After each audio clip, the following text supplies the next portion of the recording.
ನಮಸ್ತೆ ವೀಕ್ಷಕರೇ, ನಿತ್ಯ ಜ್ಯೋತಿರ ವಾಸ್ತು ಭವಿಷ್ಯ ವಿಶೇಷ ನೇರಪ್ರಸಾರ ಕಾರ್ಯಕ್ರಮಕ್ಕೆ ಸ್ವಾಗತ. ನಾನು ಚಿತ್ರಶ್ರೀ. ದಿನಾಂಕ 8/1/2026 ಈ ಹೊಸ ವರ್ಷದಲ್ಲಿ ಇವತ್ತಿನ ನಮ್ಮ ಸಂಚಿಕೆಯಲ್ಲಿ ವೃಷಭ ರಾಶಿಯ ವಿಚಾರಕ್ಕೆ ಸಂಬಂಧಪಟ್ಟಂತೆ ವರ್ಷ ಭವಿಷ್ಯವನ್ನು ನೋಡ್ತಾ ಹೋಗೋಣ. ಈಗಾಗಲೇ ಕಳೆದ ಸಂಚಿಕೆಯಲ್ಲಿ ನಾವು ಅನೇಕ ರಾಶಿಗಳ ಬಗ್ಗೆ 2026 ವರ್ಷ ಭವಿಷ್ಯವನ್ನು ತಿಳ್ಕೊಂಡಿದ್ವಿ. ಇವತ್ತು ವೃಷಭ ರಾಶಿಯವರು ಇವತ್ತಿನ ಸಂಚಿಕೆಯನ್ನು ಮಿಸ್ ಮಾಡ್ಕೊಳ್ಬೇಡಿ. ಈ ಎಲ್ಲ ವಿಚಾರಗಳನ್ನ ತಿಳಿಸ್ಕೊಳ್ಳೋದಕ್ಕೆ ಗುರೂಜಿಗಳು ನನ್ನ ಜೊತೆ ಇದ್ದಾರೆ. ಅವರನ್ನ ಕಾರ್ಯಕ್ರಮಕ್ಕೆ ಸ್ವಾಗತಿಸೋಣ.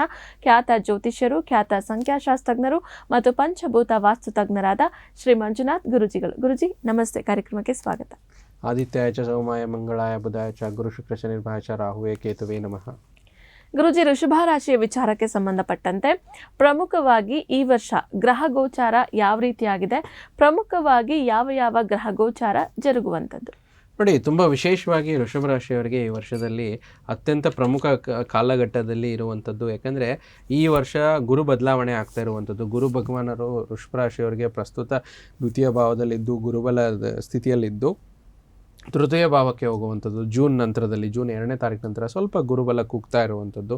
ಸೊ ಅದಕ್ಕೆ ನಾವು ಸಜೆಸ್ಟ್ ಮಾಡೋದು, ವರ್ಷದ ಅರ್ಧ ಭಾಗದಲ್ಲಿ ಎಲ್ಲ ಕೆಲಸ ಕಾರ್ಯಗಳನ್ನು ಮಾಡಿಕೊಂಡ್ರೆ ವೃಷಭ ರಾಶಿಯವರಿಗೆ ಎಕ್ಸಲೆಂಟ್ ಆಗಿರುತ್ತೆ. ಮುಂದಿನ ಒಂದು 2ನೇ ಹಂತದಲ್ಲಿ ಸ್ವಲ್ಪ ನಿಧಾನ ಆಗುವಂಥದ್ದು.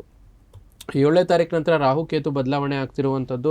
ಪ್ರಸ್ತುತವಾಗಿ ವೃಷಭ ರಾಶಿಯವರಿಗೆ ಚತುರ್ಥ ಭಾವದಲ್ಲಿರುವಂಥ ಕೇತು ಮತ್ತು ದಶಮ ಭಾವದಲ್ಲಿರುವಂಥ ರಾಹು ಕೇತುವಿನ ಬದಲಾವಣೆ ಪ್ರಮುಖವಾಗಿ ಡಿಸೆಂಬರ್ ಕೊನೆ ಒಂದು ಮಾಸದಲ್ಲಿ, ಅಂದರೆ 7ನೇ ತಾರೀಕು ನಂತರ ಆಗುವಂಥದ್ದು. ಸೊ ರಾಹು ಕೇತು ಶನಿ ಗುರು ಈ 4 ಗ್ರಹಗಳನ್ನು ಬಿಟ್ಟು ಇನ್ನು ಉಳಿದಂತೆ ಸೂರ್ಯ ಚಂದ್ರ ಬುಧ ಕುಜ ಈ 5 ಗ್ರಹಗಳ ಆಧಾರವಾಗಿ ನಾವು ಮಾಸ ಭವಿಷ್ಯ ಹೇಳ್ತೀವಿ.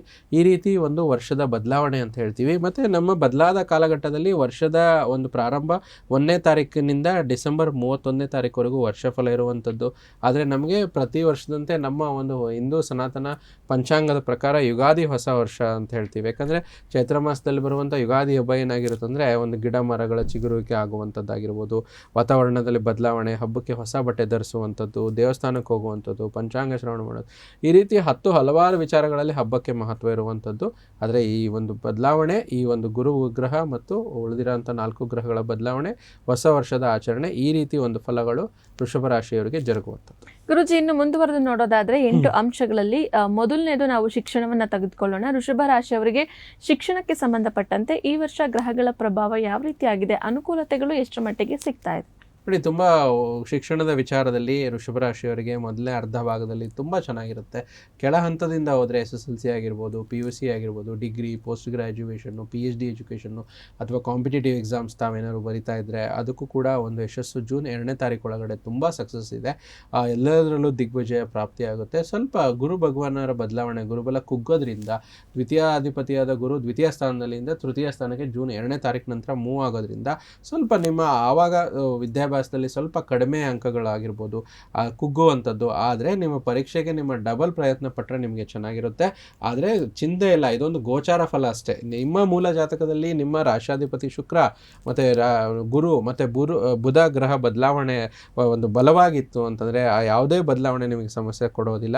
ಅದರಲ್ಲೂ ಕೂಡ ಒಳ್ಳೆಯ ಅಂಕಗಳು ಬರುತ್ತೆ. ಸ್ವಲ್ಪ ಗುರು ತಗ್ಗೋದ್ರಿಂದ, ಗುರುಬಲ ಇದಿರೋದ್ರಿಂದ ಗುರು ಭಗವಾನರ ಸ್ತೋತ್ರಗಳು ಅದರ ವಿಚಾರದಲ್ಲಿ ಮಾಡಿಕೊಂಡ್ರೆ ತುಂಬ ಒಳ್ಳೆಯದು. ಮೂಲ ಜಾತಕ ಪರಿಶೀಲನೆ ಮಾಡಿಕೊಂಡು ಅದರ ಒಂದು ನಿರ್ಣಯ ಮಾಡಬಹುದು. ಶಿಕ್ಷಣಕ್ಕೆ ಸಂಬಂಧಪಟ್ಟಂತೆ ಈ ವರ್ಷ ಎಷ್ಟೆಲ್ಲ ಅನುಕೂಲತೆಗಳನ್ನ ವೃಷಭ ರಾಶಿಯವರು ಪಡೆದುಕೊಳ್ತಾ ಇದ್ದಾರೆ ತಿಳಿದುಕೊಂಡ್ವಿ. ಇನ್ನು ಮುಂದಿನ ಹಂತ ಉದ್ಯೋಗ. ಶಿಕ್ಷಣ ಆದ ನಂತರ ಉದ್ಯೋಗವನ್ನ ಹುಡುಕುವಂಥದ್ದು ಸರ್ವೇ ಸಾಮಾನ್ಯ. ಹಾಗಾಗಿ ಉದ್ಯೋಗ ವಿಚಾರದಲ್ಲಿ ಯಾವೆಲ್ಲ ಅನುಕೂಲತೆಗಳು ಮತ್ತು ಗ್ರಹಗಳ ಪ್ರಭಾವ ಹೇಗಿದೆ ನೋಡೋಣ. ತುಂಬ ವಿಶೇಷವಾಗಿ ಉದ್ಯೋಗದಲ್ಲಿ ಇಲ್ಲಿ 2ನೇ ತಾರೀಕು ಗುರು ಬದಲಾವಣೆ ಆಗುತ್ತೆ. ಸೊ ಆದರೆ ಗುರು ಬಂದು ಜ್ಞಾನಕಾರಕ ಗ್ರಹ, ಅಲ್ಲಿವರೆಗೂ ದ್ವಿತೀಯ ಭಾವದಲ್ಲೇ ಇರೋದ್ರಿಂದ ಗುರು ಯಾರು ಜ್ಞಾನ ಕೊಡ್ತಾರೆ, ಮಾತಿನಿಂದ ಸಂಪಾದನೆ ಮಾಡುವಂಥವ್ರಿಗೆ ತುಂಬ ಒಳ್ಳೆಯದಾಗುವಂಥದ್ದು ಈ ವರ್ಷದಲ್ಲಿ ವೃಷಭ ರಾಶಿಯವರಿಗೆ. ಅದರಲ್ಲೂ ವಿಶೇಷವಾಗಿ ನೀವು ಲಾಯರ್ಸ್ ಆಗಿರ್ಬೋದು, ಟೀಚರ್ಸ್ ಆಗಿರ್ಬೋದು, ಮತ್ತು ವೃತ್ತಿಯಲ್ಲಿ ಏನಾದರೂ ವ್ಯಾಕರಣಶಾಸ್ತ್ರ ಮತ್ತು ವಕೀಲ ವೃತ್ತಿ ಆಗಿರ್ಬೋದು, ವೇದಶಾಸ್ತ್ರ ಮಾಡ್ತಿರುವಂಥವ್ರು, ಉದ್ಯೋಗ ಮಾಡ್ತಿರೋವಂಥವ್ರಿಗೆ ಒಂದು ಒಳ್ಳೆಯ ಪೊಸಿಷನ್ಗೆ ಹೋಗ್ತಾರೆ ಈ ವರ್ಷದಲ್ಲಿ. ಮತ್ತು ತುಂಬ ಒಳ್ಳೆಯದು. ಭಕ್ತಿ ಜೊತೆಯಲ್ಲಿ ಯೋಗ ಮಾಡುವಂಥದ್ದು, ಮತ್ತು ತೀರ್ಥಯಾತ್ರೆ ಮಾಡುವಂಥದ್ದು, ಸಾಮಾಜಿಕ ಕೆಲಸಕ್ಕೆ ಕೈ ಹಾಕುವಂಥದ್ದು, ಮತ್ತು ಬೆಲ್ಲ, ಸಕ್ಕರೆ ಮತ್ತು ಸಿಹಿ ಪದಾರ್ಥಗಳ ಉತ್ಪಾದನೆ ಮಾಡ್ತಾ ಇರುವಂಥವ್ರಿಗೆ ಈ ರೀತಿ ಎಲ್ಲ ವಿಚಾರಕ್ಕೂ ಕೂಡ ಒಳ್ಳೆಯದಾಗುತ್ತೆ ಉದ್ಯೋಗದಲ್ಲಿ. ಅದರಲ್ಲೂ ವಿಶೇಷವಾಗಿ ಉದ್ಯೋಗ ಅಂತ ತಾವು ಕೇಳಿದ್ರೆ, ರಾಜ್ಯ ಮತ್ತು ಕೇಂದ್ರ ಸರ್ಕಾರಕ್ಕೆ ಸಂಬಂಧಪಟ್ಟಂಥ ಹುದ್ದೆಗಳಲ್ಲಿ ಯಾರು ಕೆಲಸ ಮಾಡ್ತಿದ್ದಾರೋ ಅವರಿಗೆ ಒಳ್ಳೆಯ ಅನುಕೂಲತೆ ಈ ವರ್ಷದಲ್ಲಿ ವೃಷಭ ರಾಶಿಯವರಿಗೆ ಸಿಗುತ್ತೆ. ಗುರು ಭಗವಾನರು ಕೂಡ ದ್ವಿತೀಯ ಸ್ಥಾನದಿಂದ ತೃತೀಯಕ್ಕೆ ಹೋಗೋದ್ರಿಂದ ಸ್ವಲ್ಪ ಎಕ್ಸ್ಪೆಕ್ಟೇಷನ್ ಕಡಿಮೆ, ಸ್ವಲ್ಪ ಒಂದು ಒಳ್ಳೆಯ ಯೋಗ ನಿರ್ಮಾಣ ಆಗ್ತಿಲ್ಲ, ಸ್ವಲ್ಪ ನಿಧಾನ ಆಗುತ್ತೆ. ಅದಕ್ಕೆ ಮೊದಲ ಅರ್ಧ ಭಾಗದಲ್ಲಿ ಎಲ್ಲ ಒಳ್ಳೆಯ ಯೋಗ ನಿರ್ಮಾಣ ಆಗ್ತಿರೋದು. ಆ ಫಲಗಳನ್ನು ಬೇಗ ಪಡ್ಕೊಳ್ಳಿ ಅಂತ ಹೇಳ್ತೀನಿ. ಉದ್ಯೋಗದ ನಂತರ ಈಗ ಉದ್ಯೋಗ, ನಾವು ಸ್ವಂತ ಬಿಸ್ನೆಸ್ ಅನ್ನ ಮಾಡಬೇಕು ಅನ್ಕೊಂಡಿರೋರು ಕೂಡ ಇರ್ತಾರೆ ಗುರುಜಿ. ಅಂಥವರಿಗೆ ಈ ವೃಷಭ ರಾಶಿಯವರು ಯಾರು ಇರ್ತಾರೆ ಅವರಿಗೆ 2026 ವರ್ಷದಲ್ಲಿ ಏನೆಲ್ಲ ಅನುಕೂಲತೆಗಳು ಸಿಗ್ತಾ ಇದೆ? ನೋಡಿ, ಉದ್ಯೋಗ ಆಗಿರ್ಬೋದು ಮತ್ತು ಉದ್ಯೋಗ ತಾವು ಕೇಳಿದ್ರಿ, ಅಂದರೆ ವ್ಯಾಪಾರ ಅಂತ ನಾವು ತೊಗೊತೀವಿ. ಉದ್ಯೋಗ ಅಂತ ಬಂದರೆ ಅದಕ್ಕೆ ಕರ್ಮಕಾರಕ ಗ್ರಹ ಶನೇಶ್ವರ ಗ್ರಹರು ನಿಮ್ಮ ಯೋಗಕಾರಕನಾಗಿ ಭಾಗ್ಯ ಮತ್ತು ದಶಮಾಧಿಪತಿಯಾಗಿ ಲಾಭ ಸ್ಥಾನದಲ್ಲಿರುವಂಥದ್ದು. ಇದರಿಂದ ಒಂದು ಶನೇಶ್ವರ ಗ್ರಹರು ವೃಷಭ ರಾಶಿಯವರಿಗೆ ಒಳ್ಳೆಯ ಯೋಗ ಕೊಡ್ತಿದ್ದಾರೆ. ಯಾವ ರೀತಿ ಅಂದರೆ ವ್ಯಾಪಾರ ವಹಿವಾಟುಗಳಲ್ಲಿ ಒಳ್ಳೆಯ ಒಂದು ಏಳಿಗೆಯನ್ನು ನೀಡುವಂಥದ್ದು ಈ ವರ್ಷದಲ್ಲಿ. ಆದರೆ ಸ್ವಲ್ಪ ಲಾಭ ಸ್ಥಾನದಲ್ಲಿ ಶನಿ ಇರೋದ್ರಿಂದ ಲಾಭ ಬರೋದ್ರಲ್ಲಿ ನಿಧಾನ ಆಗ್ಬೋದು, ಬಟ್ ಒಳ್ಳೆಯ ಲಾಭ ಸಿಗುತ್ತೆ, ಅದು ಒಂದು ಒಳ್ಳೆಯದು. ಮತ್ತು ಪಾಪಗ್ರಹಗಳು ಶುಭ ಫಲಗಳನ್ನು ನೀಡುವುದರಿಂದ ಯಾವುದೇ ರೀತಿ ಸಮಸ್ಯೆ ಆಗೋದಿಲ್ಲ, ಅದು ಕೂಡ ಲಾಭ ಸ್ಥಾನದಲ್ಲಿ ಒಳ್ಳೆಯದೇ ಇರುತ್ತೆ. ಅದರಲ್ಲೇನಾದರೂ ನೀವು ಒಂದು ಬಟ್ಟೆ ಅಂಗಡಿ ಇರ್ಬೋದು, ಅಥವಾ ನೀವೇನಾದರೂ ರೇಷನ್ ಶಾಪು ಅಥವಾ ಸ್ಟೀಲ್ ಶಾಪು, ಹೋಟೆಲ್ ಉದ್ಯಮ, ವಿಶೇಷವಾಗಿ ಹೋಟೆಲ್ ಉದ್ಯಮದವರಿಗೆ ಈ ವರ್ಷದಲ್ಲಿ ವೃಷಭ ರಾಶಿಯವರಿಗೆ ಅನುಕೂಲತೆ ಜಾಸ್ತಿ ಆಗುತ್ತೆ, ಬಿಸ್ನೆಸ್ ಜಾಸ್ತಿ ಆಗುತ್ತೆ. ಕಮಿಷನ್ ಬಿಸ್ನೆಸ್ ಆಗಿರ್ಬೋದು, ಮತ್ತು ಈ ಒಂದು ಜವಳಿಗೆ ಸಂಬಂಧಪಟ್ಟಂಥ ಉದ್ಯಮ ಆಗಿರ್ಬೋದು, ಉತ್ತಮ ವರ್ಷ ಅಂತ ಹೇಳ್ತೀವಿ. ಉನ್ನತ ಮಟ್ಟಕ್ಕೆ ವ್ಯಾಪಾರ ಕೊಂಡೊಯ್ಯುವಂಥದ್ದು, ವ್ಯಾಪಾರ ವಹಿವಾಟುಗಳಲ್ಲಿ ಒಳ್ಳೆಯ ಅನುಕೂಲತೆಗಳು ಹೆಚ್ಚಾಗುವಂಥದ್ದು, ಇದರ ಒಂದು ವಿಶೇಷ ಒಂದು ಖುಷಿ ವಿಚಾರ. ಆದರೆ ಸ್ವಲ್ಪ ಸಾಲಗಳು ಜಾಸ್ತಿ ಆಗೋದ್ರ ಬಗ್ಗೆ ಸ್ವಲ್ಪ ಎಚ್ಚರಿಕೆ ಇರಲಿ. ಗುರುಜಿ, ಉದ್ಯೋಗದ ನಂತರ ಈಗ ಆರೋಗ್ಯ ವಿಚಾರಕ್ಕೆ ಬರೋಣ. ವೃಷಭ ರಾಶಿಯವರಿಗೆ ಈ ವರ್ಷ 2026ರಲ್ಲಿ ಆರೋಗ್ಯ ವಿಚಾರಕ್ಕೆ ಸಂಬಂಧಪಟ್ಟಂತೆ ಎಷ್ಟರ ಮಟ್ಟಿಗೆ ಎಚ್ಚರಿಕೆಯನ್ನು ವಹಿಸಬೇಕು ಅಂತ? ಸ್ವಲ್ಪ ಆರೋಗ್ಯದ ವಿಚಾರದಲ್ಲಿ ನೋಡೋದಾದರೆ, ಒಟ್ಟಾರೆಯಾಗಿ ದೈನಂದಿನ ದಿನಚರಿ ಮತ್ತು ಜೀವನ ಶೈಲಿಯ ಬಗ್ಗೆ ಸ್ವಲ್ಪ ವಿಶೇಷವಾಗಿ ಗಮನ ಹರಿಸಬೇಕಾಗುತ್ತೆ ವೃಷಭ ರಾಶಿಯವರು. ಅದರಲ್ಲೂ ಮಾನಸಿಕ ಶಾಂತಿ, ದೈಹಿಕ ಸದೃಢತೆಗೆ ಎರಡು ಮುಖ್ಯ ಅಂಶವಾಗಿರುತ್ತೆ. ವರ್ಷದ ಆರಂಭದಲ್ಲಿ ಒಂದು ಸ್ವಲ್ಪ ಶನೇಶ್ವರನ ಲಾಭಸ್ಥಾನದಲ್ಲಿದ್ದರೂ ಕೂಡ ಒಂದು ಪ್ರಭಾವ ಹೆಚ್ಚಾಗಿರೋದ್ರಿಂದ ದೇಹಕ್ಕೆ ಸ್ವಲ್ಪ ವಿಶ್ರಾಂತಿ ಕಡಿಮೆ ಇರುವಂಥದ್ದು, ಅದರ ಬಗ್ಗೆ ವಿಶ್ರಾಂತಿ ಪಡೆದುಕೊಳ್ಳೋದ್ರ ಬಗ್ಗೆ ಗಮನ ಹರಿಸಬೇಕು. ಮತ್ತು ಸಮಯ ಕಳೆದಂತೆ ಆರೋಗ್ಯ ಸುಧಾರಿಸುತ್ತೆ. ಜೂನ್ 2026 ನಂತರ ಗುರು ಕೂಡ ರಾಶಿ ಬದಲಾವಣೆ ಮಾಡುವುದರಿಂದ ಧೈರ್ಯ, ಸಾಹಸ, ಪರಾಕ್ರಮ 3ನೇ ಭಾವದಲ್ಲಿ ಬರೋದ್ರಿಂದ ಶಕ್ತಿಯ ಮಟ್ಟಗಳು ಅಂದರೆ ಒಂದು ಎನರ್ಜಿ ಜಾಸ್ತಿ ಆಗುತ್ತೆ. ಆದರೆ ನಿಮ್ಮ ಆಹಾರ, ನಿದ್ರೆ ಮತ್ತು ವ್ಯಾಯಾಮದ ಬಗ್ಗೆ ಸ್ವಲ್ಪ ನಿಯಮಿತವಾಗಿ ವೃಷಭ ರಾಶಿಯವರು ಗಮನ ಹರಿಸಬೇಕು ಈ ವರ್ಷದಲ್ಲಿ. ಮತ್ತು ವರ್ಷದ ಮಧ್ಯಭಾಗದಲ್ಲಿ ನೀವು ಸಮತೋಲನ, ಒಂದು ಬ್ಯಾಲೆನ್ಸ್ ಕಾಪಾಡಿಕೊಳ್ಳೋದು ತುಂಬ ಒಳ್ಳೆ ಸಲಹೆ ಸೂಚನೆ ಕೊಡ್ತಾ ಇದ್ದೀವಿ. ದೀರ್ಘಕಾಲದ ಆರೋಗ್ಯ ಸಮಸ್ಯೆಗಳು ಕೂಡ ಸುಧಾರಿಸುವಂಥದ್ದು ಈ ವರ್ಷ ನಿಮಗೆ. ಸಣ್ಣ ಪುಟ್ಟ ದೈನಂದಿನ ಸಮಸ್ಯೆಗಳು ನಿರ್ಲಕ್ಷಿಸಬೇಡಿ, ಆರೋಗ್ಯಕರ ಒಂದು ದಿನಾಚರಣೆ ಮಾಡ್ಕೊಳ್ಳಿ. ವರ್ಷದ ಕೊನೆಯಲ್ಲಿ ರಾಹುಕೇತುವಿನ ಬದಲಾವಣೆ ಆಗೋದ್ರಿಂದ ಮಾನಸಿಕ ಸ್ಪಷ್ಟತೆ ನಿಮಗೆ ಸಿಗುತ್ತೆ. ವರ್ಷದ ಕೊನೆಯಲ್ಲಿ ನೀವು ಹೆಚ್ಚು ಶಕ್ತಿಯುತವಾಗಿ ಸಮತೋಲನವನ್ನು ಅನುಭವಿಸಿದ್ರೆ ಒಟ್ಟಾರೆಯಾಗಿ ಈ ವರ್ಷದಲ್ಲಿ ವೃಷಭ ರಾಶಿಯವರಿಗೆ ಸ್ಥಿರತೆ ಮತ್ತು ಸುಧಾರಣೆ ಆರೋಗ್ಯದಲ್ಲಿ ಕಂಡುಕೊಳ್ತಾರೆ. ಗುರುಜಿ, ಆರೋಗ್ಯ ವಿಚಾರಕ್ಕೆ ಸಂಬಂಧಪಟ್ಟಂತೆ ವರ್ಷ ಭವಿಷ್ಯವನ್ನು ತಿಳಿಸ್ಕೊಟ್ವಿ. ಇನ್ನು ಹಣಕಾಸು ಅನ್ನೋದು ಕೂಡ ಪ್ರತಿಯೊಬ್ಬರ ಜೀವನದಲ್ಲೂ ಅಷ್ಟೇ ಪ್ರಮುಖವಾದ ಪಾತ್ರವನ್ನು ವಹಿಸುತ್ತೆ. ಹಣಕಾಸಿನ ವಿಚಾರದಲ್ಲಿ ವೃಷಭ ರಾಶಿಯವರಿಗೆ ಎಷ್ಟೆಲ್ಲ ಅನುಕೂಲತೆ 2026 ವರ್ಷದಲ್ಲಿ ಸಿಗ್ತಾ ಇದೆ, ಜೊತೆಗೆ ಗ್ರಹಗಳ ಪ್ರಭಾವ ಹೇಗಿದೆ?